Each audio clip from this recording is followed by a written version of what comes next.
Well, good morning and thank you for being here today.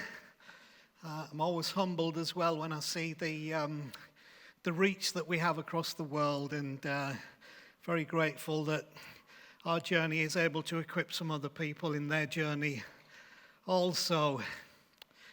So this morning, I've chosen the videos that I wanted to be used. I'm aware Chris does an absolutely incredible job every week in coming up with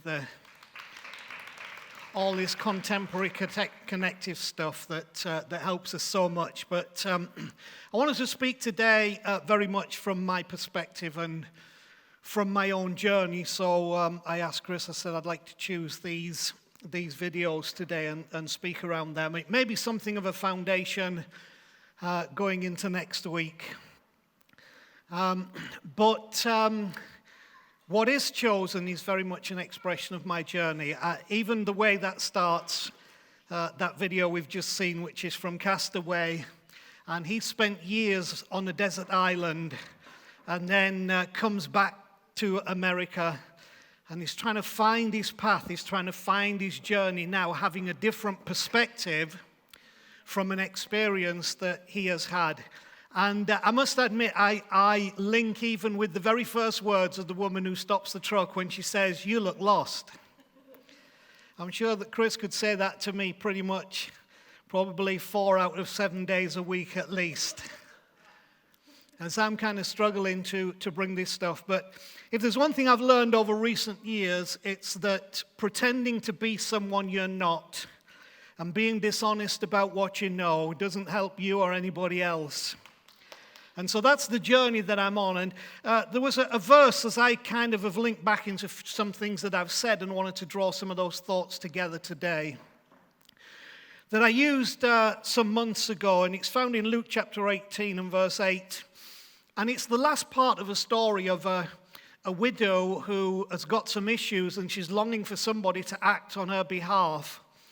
And the story goes that this judge who's fears neither God nor men helps her, and basically the case is, isn't God more attentive than that? But it finishes with this verse and says, "But when the Son of Man comes, will he find faith in the earth?" And I don't think for 1 minute that believes, if the Son of Man turns up, when God turns up, will he find churches and Bibles and institutions? I think it's something much more deeper and organic than that, about us as individuals, about people, what he finds in people. Will he find faith on the earth? And so I find this video from Castaway very moving. And forgive me if I read some of the stuff that I'm saying this morning more than normal. It's mainly because, when you're trying to gather thoughts, sometimes writing them down gives you a good reference point. But I'll try not to make it look as though I'm just reading from a script, okay? But I've spoken to you before about the crisis experienced in my own life, which I have to honestly say is ongoing and so far unresolved. This crisis, which has now been going on for many years, is not over my faith. Lest you should misunderstand, misrepresent, miscalculate. My crisis, which comes out in what I say, is not over my faith. It's over my beliefs. And I now see, and have seen for some time, that much of what comes from belief actually pulls God down to our level. I think it's a misrepresentation of truth, because we take truth, filter it through our human understanding, and then we interpret God through that dimension, and what happens is we pull the whole thing down to our level. I've witnessed it again during the whole coronavirus crisis, and particularly in the current situation of vaxxed or unvaxxed. I see everything I've experienced in church life about saved or unsaved, baptized or not baptized, filled with the Spirit or not filled with the Spirit, and it brings out a certain kind of judgmental nastiness and tribalism because of that perspective. So I think when I look at what I believe has been the gospel, we pull God down to our level from salvation to judgment. See, I think what we think God would do in judging people is what we would do in judging people, not what God actually does in judging people. I think our understanding of salvation is more to do with our scapegoating and our need for some outside force to intervene that we can put the load and the blame on. Now, how you interpret that is up to you. I believe it affects prayer. You know, people are saying now all of a sudden, pray for Ukraine, pray for Ukraine.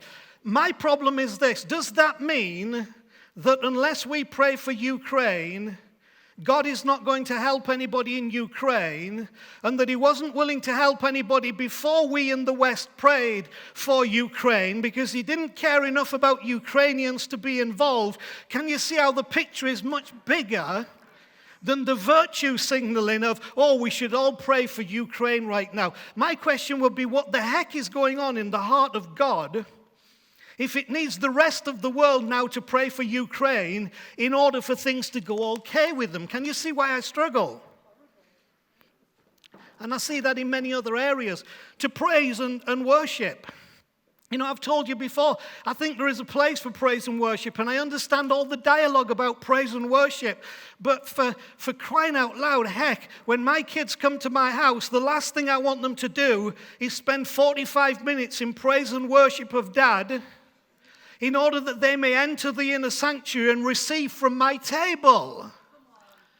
So can you see how we can impose upon God a very human perspective from our own belief that pulls him down to our level? Now understand, I'm not diminishing or saying there isn't a place for salvation or judgment or prayer or praise and worship. I'm just asking you to ask some serious questions about whether belief has interfered with those and taken from them what they should really be. Of course, that spreads into whole ideas of heaven and ideas of hell, and it spreads to service, and it spreads to forgiveness, how our beliefs pull God down to our level.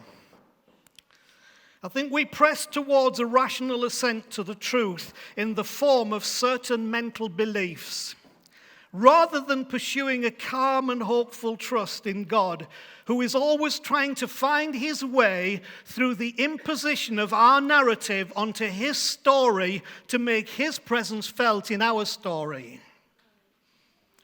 We somehow came to presume that by a set of confirmed beliefs, we can corral the divine essence into the finite realms of our human understanding and thereby exert control over a kingdom that he says was his and his alone, into which we have been invited.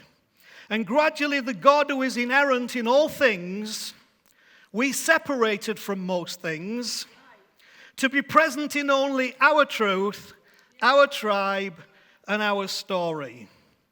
That word inerrant means existing in something as a permanent, essential, and characteristic attribute. The God who is inerrant in all things.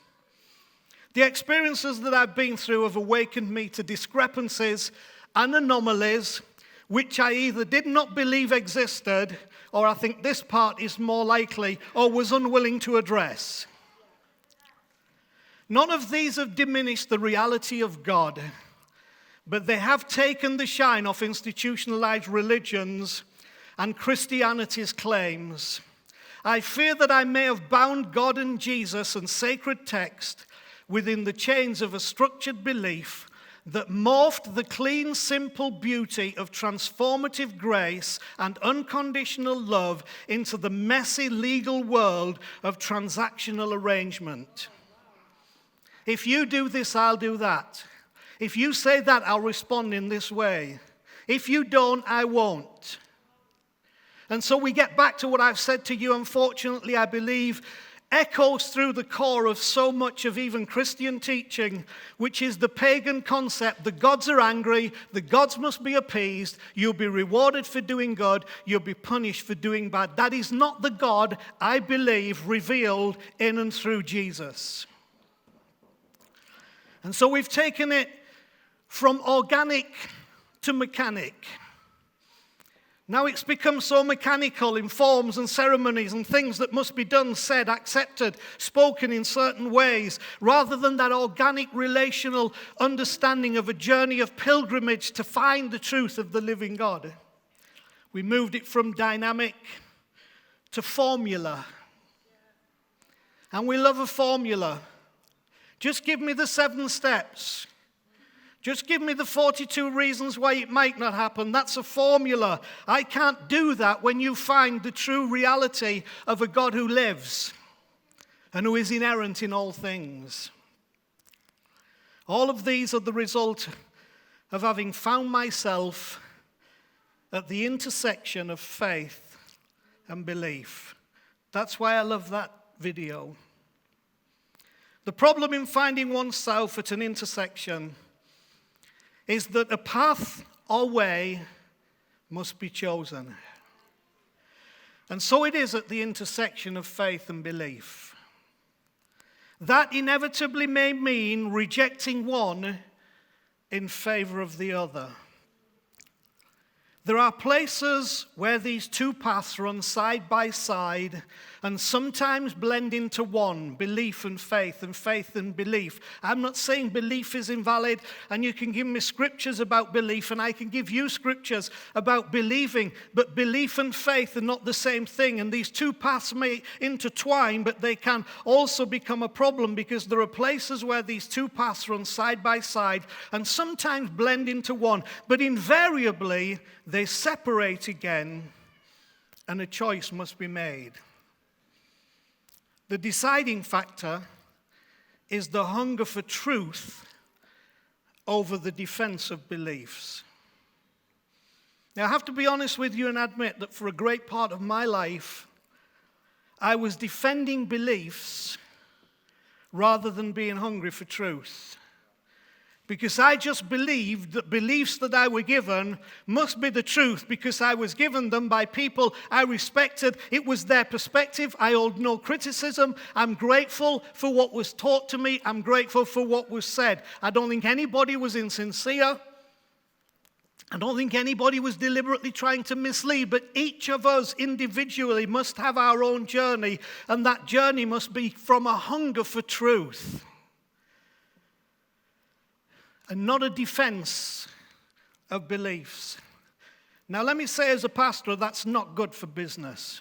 It's really not good for business. We like sincere and secure beliefs that we can defend to our dying breath and feel somehow a sense of accomplishment and achievement by defending those beliefs. The hunger for truth is a much more uncertain path, and one that I can't say I always like, but it's one I've committed to, hence the reason why we are where we are today and why I talk to you about the intersection of faith and belief and the choices we must make. It's like the clash between the herdsman of Lot and the herdsman of Abraham. Now, those of you not familiar with this story, fabulous story of the patriarch Abraham. Way back in Genesis chapter 13, it's recorded. And some people, theologically minded, might say, Anth, you are interpreting that in a very strange way. And I may be interpreting it in a strange way, but it means something to me. You see, Genesis 13 talks about when Abraham had left his home in Ur of the Chaldees because God had said to him, leave your country, your people, your father's house. Why? He was at an intersection of faith and belief. Was he going to believe what he had always received from country and people and father's house? Or was he prepared to go on a journey of faith to discover the God who he was looking for? And I've said to you before, those three things represent three ways of seeing things. They represent country, people, father's house, three levels of influence. The influence of country, the wide influence. The influence of tribe, a nearer influence. And the influence of father's house, which is the great challenge of the things that you have grown up in with those who are closest to you that you may have to walk away from. And in the journey, he gets to a place where he's expanding and growing. And he's taken his nephew Lot. And there's a verse that says, now the herdsmen of Lot quarreled with the herdsmen of Abram because they said, the land is too small to contain all of us. Now here's my interpretation for today. I believe by Spirit, Abram had taken with him something that he was not instructed to take with him, but he assumed was right to take with him when he was leaving, which was his nephew Lot. So what he had brought with him from that life was now meaning that there was not space for these two things to stay together, the herdsman of Lot and the herdsman of Abram. So they had to make a choice to part. Now you can read the story of what happens in there. I'm not going to read it all for you today. Go and read it for yourself. But in the end, it came down to a matter of choosing. And Abraham made a gracious choice, but it still meant he had to make a gracious choice between belief and faith, I would say, in this context that I'm talking about today, as it applies to us, because the two things often cannot occupy the same space. And I think the beliefs that we have carried through with us are in conflict with where we are developing. Now, I'll say one more thing in this section. I could not have reached this place without the presence of doubt. And that's what I want to talk to you about in the next section. I think allowing doubt to arise and develop has been one of the hardest things to accept in my life. I grew up as a very trusting child. My parents were loving and kind and loved God with all their hearts and were sincere to the very core. And so as a child, obviously growing up in that, I had no emotional or security reasons to question anything that I was told. To the extent I remember several instances, for example, one time down in King Square, I remember an open-air meeting being down there. I was just a kid, probably, I don't know, maybe 8 or 9 or 10, asking my father the question that arises in most of us at some time, so where did God come from? And my father's answer was, God was and God is. And that was enough for me as a child. So I lived in the security of that God was and God is. Now, I can't say that he was wrong. But it was a simple solution to a very complex question that it's taken me much of my life to begin to wrestle with some of the bigger intricacies about what we have understood about the divine and who we are and the divine becoming flesh. And I was very accepting in those ways, but it has become important in this stage of my life, probably for the last 18 years, to somehow make space for doubts to arise and develop. Simply because I found that things that I never expected to happen to me did happen, and things that I was not believing could take place did take place, and people who I never believed would let me down or betray me did let me down and betray me, and friendships that I thought would never end did end, and prayers that were prayed didn't come to pass, and you begin to wrestle. You either go into the cocoon of the ostrich who puts his head in the sand, or you immediately then react by dismissing everything that cannot be a God, there cannot be spirituality, it's all nonsense, or you allow yourself to go into a phase and period where you embrace the development and the arising of doubt within you to see where it will take you. There's a verse in the Gospel of Mark where there's a story about, we would now describe it probably as epilepsy. It's described in there as a demon in the child. And the disciples come to Jesus. They can't deal with what's happening with this child. And Jesus has a little conversation with the child's father. And I just wanted to pull one verse out that I can read the whole story in Mark chapter 9 if you wish to read it. But there's one little verse in there I want to pull out that I find very interesting is, Jesus asked the father if he believed. And the father in tears said, Lord, I believe. but help my unbelief. Lord, I believe, but help my unbelief. I can honestly say that's the place that I live most of my spiritual life right now. Lord, I believe, but help my unbelief.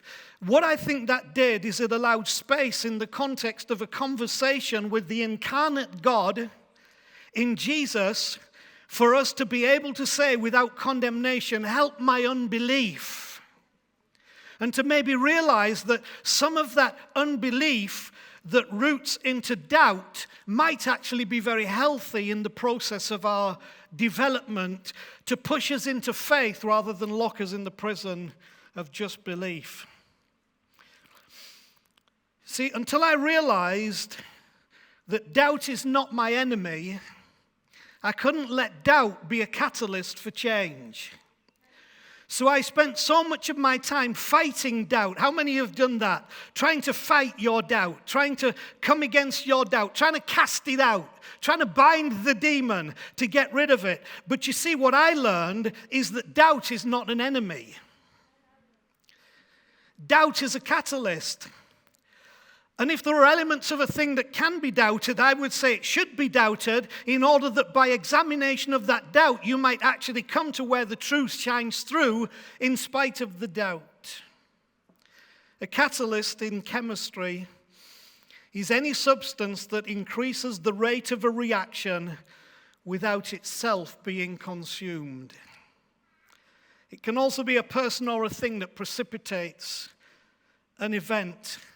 I was quite taken when I read that about in chemistry. It's a substance that increases the rate of reaction without itself being consumed.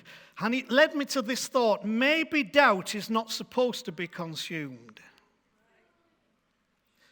Maybe it's supposed to be there because it's one of our greatest assistances of a catalyst that without being consumed increases the rate of reaction that if you embrace it in the right way will push you always towards the truth, which might not necessarily coincide with what you currently believe. If only we could see doubt as an event that precipitates change. The Americans love the term precipitation. You hear it all the time in their weather reports. We are expecting precipitation. In England, we're just a little bit clearer and less stuck up. We call it rain, which sounds to me a very sensible way of talking about what comes out of the sky is rain. It comes in showers, it comes in floods, but it's rain. They call it precipitation. But on the other hand, that what they have grasped in that word that sometimes we miss when we talk about a thing precipitating an event, it means it's going to rain on your parade. And maybe doubt makes it rain in a good way. Just maybe. And I bet you never thought you'd be in a church where somebody was promoting the value and the benefits of doubt. See, we struggle because with doubt comes uncertainty. And with uncertainty comes insecurity. And with insecurity comes fear. And with fear comes fight or flight. And that's where most of us finish up. We either run from the truth that we are seeing or we fight against the truth that we are seeing. Do you understand what I'm saying? But maybe that's where we're supposed to look for a love beyond our current perception that introduces hope beyond our current expectation, that initiates faith beyond our current belief. My question is, we've read it, people know it. If you've been around in church for a long time, you'll have hung your hat on it many times, but whatever happened to what the psalmist wrote in Psalms 46 and verse 10, be still and know that I am God. Seems to me the one thing I did not learn in my Pentecostal upbringing was anything about being still and knowing. It was all about active and grabbing. Everything was pushed for. In fact, I grew up with terms like, if the Spirit doesn't move us, we're going to move the Spirit. You know, I know my mother-in-law in particular, silence was demonic. So we never lived in a church service where silence was ever allowed to be there. Somebody would pray, shout out, sing, speak in tongues, prophesy, interpret or something. But somehow we lost the secret of being still and knowing that He is God. Somehow working up within us to a place where our beliefs felt secure and so we were okay. You see, sometimes in the stillness, you find your beliefs are not quite what you thought they were. And so we fear the stillness. And yet it's in the stillness that you find the secret of knowing who God really is. You see, the inherent danger of belief is that it can become so rigidly fixed and defended that even truth can't penetrate it. Can I say that again? That's worth saying again, isn't it? The inherent danger of belief is that it can become so rigidly fixed and defended that even truth can't penetrate it. And so I echo some things from that promo of Pete Enns for his book, The Sin of Uncertainty. The problem is trusting our beliefs rather than trusting God. See, we shift to trusting our beliefs rather than trusting God and keeping the Creator captive to what we are able to comprehend. Seeing the Bible as an instruction manual rather than a dialogue of pilgrimage. And so I believe in the Bible, I love the Bible, but sometimes we've made it God's instructional manual rather than realizing what it is a dialogue of pilgrimage for us to investigate, to assist us in our own pilgrimage here and now. And I also like what he said, church is often the most risky place to be spiritually honest. I know that as a pastor. Because watching certainty slide into uncertainty is frightening. But I love what he says at the end. I've come to see this process as sacred and ongoing. And that's what I want to get through to you today. This process is sacred and it should be ongoing. So I would now propose that it is unanswered questions, not unquestioned answers, that build faith. And therein lies the value of doubt and the birthplace of trust and hope. And so I want to read you something that somebody, not myself, wrote, but I think is helpful to finish this little section of my talk. To commit to faith is not the same as committing to a set of beliefs. Knowing does not create faith. Knowing creates belief. Faith is an attitude of acceptance of not knowing. Unknowing creates faith, and yet that faith then creates a kind of knowing. It's the paradox of the spiritual journey. In the void of not knowing, we may ask, is it God at all who asks this of me? Or circumstance? The answer of faith is this: it doesn't matter. You don't know now, and you may never know. To not know in the context of faith is to remain humble and teachable, which is what belief tends to rob us of. So the next time you find yourself in a spiritual crisis, my advice, attach no value to it from the position of positive or negative. Release your beliefs for the time being and don't labor at bringing them into congruity with the crisis. Have faith that whatever is happening to you now will be neither lost nor forgotten, but witnessed and acknowledged in the fullness of its truth. With time and maturity, all that bears light will be made clear. And so I want to conclude this morning by trying to find words to express to you where I think I'm at, what I think I believe, what I think is the way forward. The Danish theologian, philosopher Søren Kierkegaard said these words: life can only be understood backwards, but it must be lived forwards. It's really just a philosopher's way of talking about the merits of hindsight. And how when we look back, how many times I said, when I look back on the situation, when I look back at it, but you see the struggle we have is that life must be lived forwards. And I think herein lies the problem that we all face. So my question, how do we live purposefully in a forward-looking way? I think that's where faith becomes so desperately important. Why comfort with the unknown becomes necessary. Why trust in God, not belief, becomes the important process.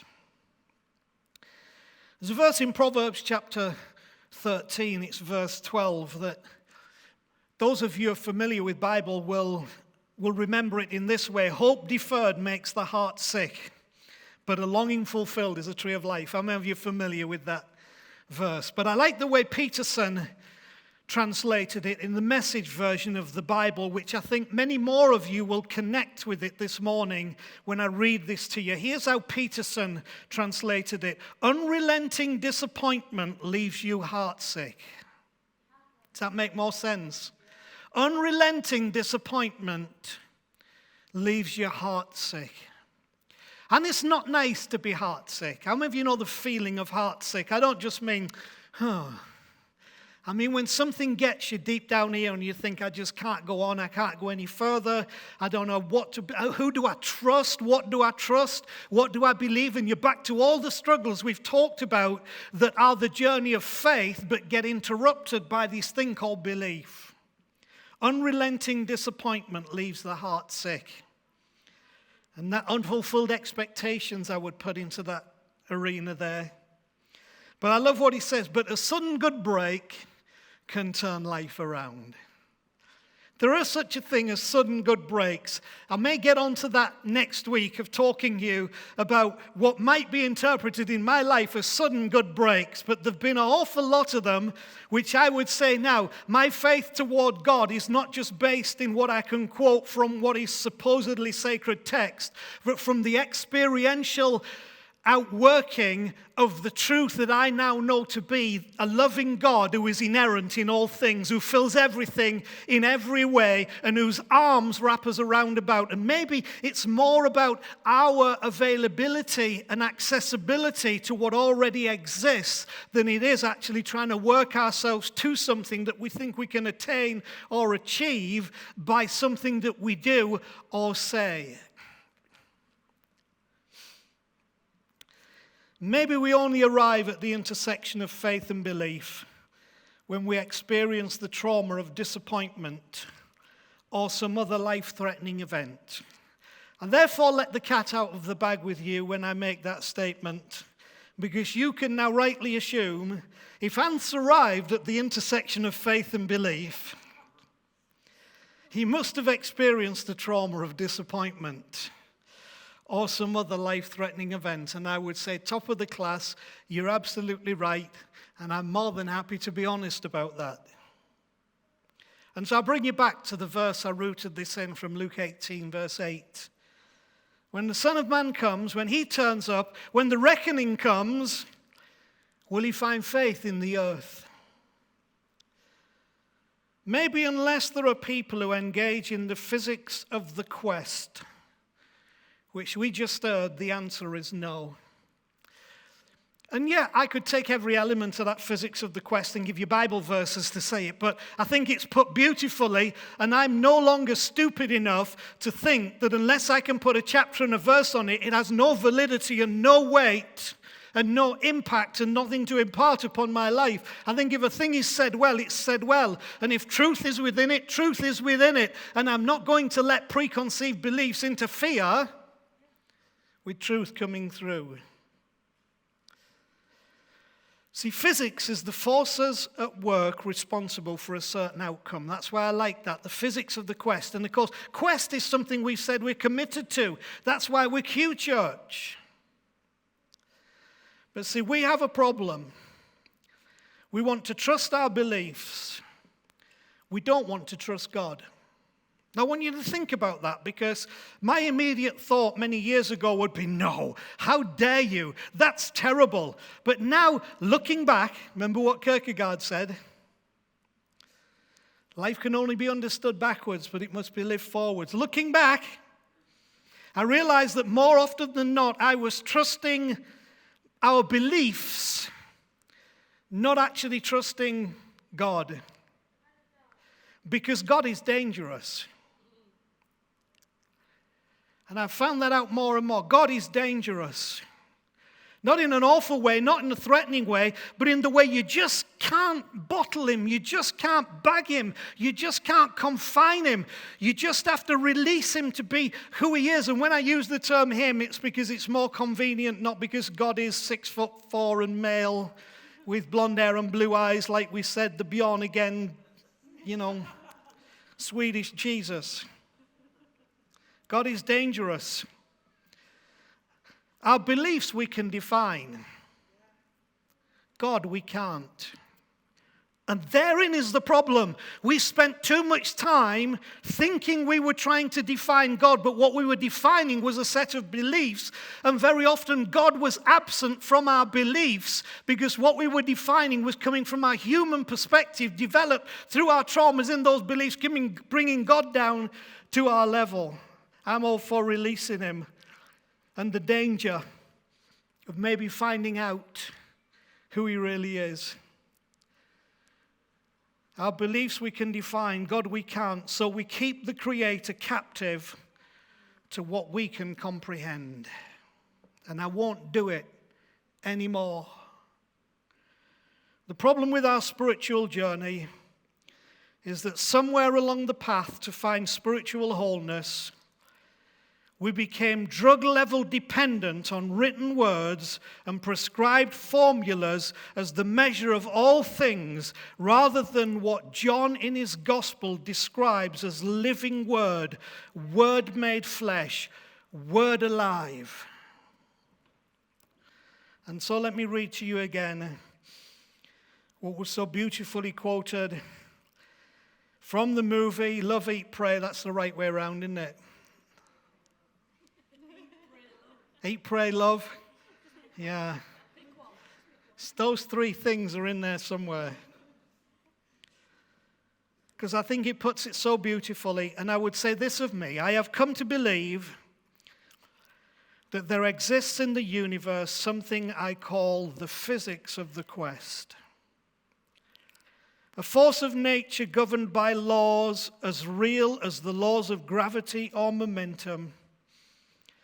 And the rule of quest physics maybe goes like this: if you're brave enough to leave behind everything familiar and comforting, which can be anything from your house to your bitter old resentments, or the beliefs that you were raised with in church, and set out on a truth-seeking journey, either externally or internally, preferably both. And if you're truly willing, brave, willing to regard everything that happens to you on that journey as a clue, and if you accept everyone you meet along the way as a teacher, that's scary, isn't it?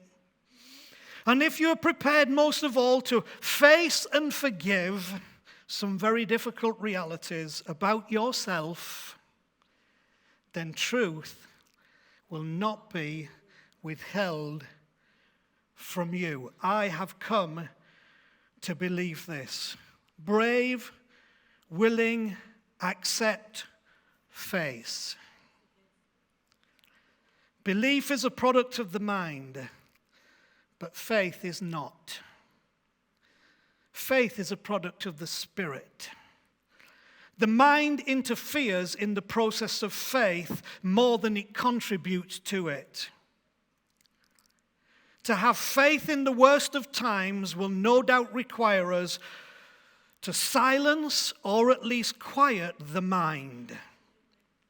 Faith is what happens when our beliefs run aground. So if you're not prepared to let your beliefs run aground, the probability is you will never go on the path of faith. The human spirit can be buoyed by our beliefs, but it can also be brought down by them when they prove inadequate, as they most certainly will at some point in the journey, or most certainly have in the journey already walked. The good news is, over, through, and in it all, these three remain. And my mantra has become centered on what I call the Holy Trinity of spiritual reality, which Paul so beautifully wrote in 1 Corinthians chapter 13, the Holy Trinity of spiritual reality. These three remain, Paul declares, when everything that's just stuff is recognized to be just stuff, when belief has let you down, when it's run aground, when it's proved inadequate, these three remain. A love that shines through all and conquers all. A because of love, which doesn't come out of belief. It comes out of faith. See, I was taught God loves you in spite of who you are. That's a very strange kind of love. Particularly if you're looking for relationship. Imagine if when I proposed to Chris, or she proposed to me, I can't remember which way around it was, probably the latter. If she had said, will you marry me? And I said, why? And she said, because I love you. And I said, in what way do you love me? And she said, I love you in spite of who you are. How many would say yes? You see, we've been sold a lie because of the lie of separation, that God loves you in spite of who you are. But the truth is, this love declares that God loves you because of who you are. Because in you he sees himself. And in you he sees the very kingdom. The kingdom of God is within you. He sees within you something that draws him, attracts him. And it's not he loves you in spite of who you are. He loves you because of who you are. That's the good news of this Holy Trinity love. It's a love that shines through all and conquers all. A because of love. Now, you'll diminish that because of belief and think, how can God possibly love me because of who I am? He must love me in spite of who I am. That's not God talking. That's your belief being superimposed over his truth. But you see, faith brings truth to you that causes you to accept and say, wow, rather than no. And it brings us a hope that transforms the expectation of a different word, a new word, and a faith that convinces the inner being that all will be well. I may not be able to answer the question, when the Son of Man comes, will he find faith on the earth? But maybe I can answer the question, will he find faith in me?